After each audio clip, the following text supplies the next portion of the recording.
5 on your mental health tonight. Really just a tragic development to a story that we've been following. Prosecutors say a Rehoboth man has confessed to murdering his pregnant girlfriend and then burying her body. Kylie Montero's remains were found yesterday evening, and court records say that this is exactly what she feared might happen to her. Texting her sister shortly before her death, and I quote, "He threw me on the ground and pulled my hair and strangled me. My phone's at 4%. If I die, it was Greg." Difficult words to say, difficult words to look at, and can you imagine that young woman texting those things? Joining me now is Dr. Alice Connors-Kellgren, a clinical psychologist at Tufts Medical Center. All of this is heartbreaking, all of it, which is why we're bringing you on. This is a type of violence that is preventable, but how does that even happen? Yes, this is an incredibly tragic story, and it is both a preventable and unfortunately widespread problem.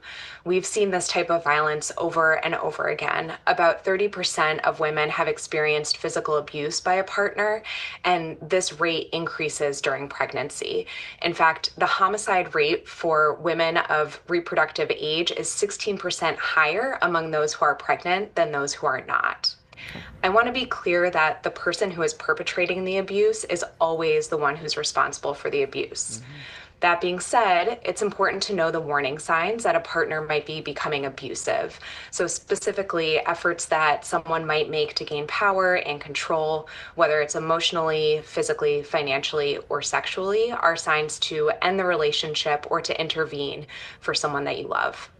So if a friend or a coworker or even a stranger tells us, "I don't feel safe," what's the first thing that we should do? So it's a big deal if someone is telling you that they don't feel safe. A great first step is listening and providing non-judgmental emotional support for their situation. It's important to understand that intimate partner violence is very complex, and there can be many barriers to someone leaving a violent or abusive relationship. It can be helpful to educate yourself on how power and control operate in these kinds of situations so that you can provide the best kind of emotional support and safe and effective material support for that person. So you know that sometimes friends and family are reluctant to get involved.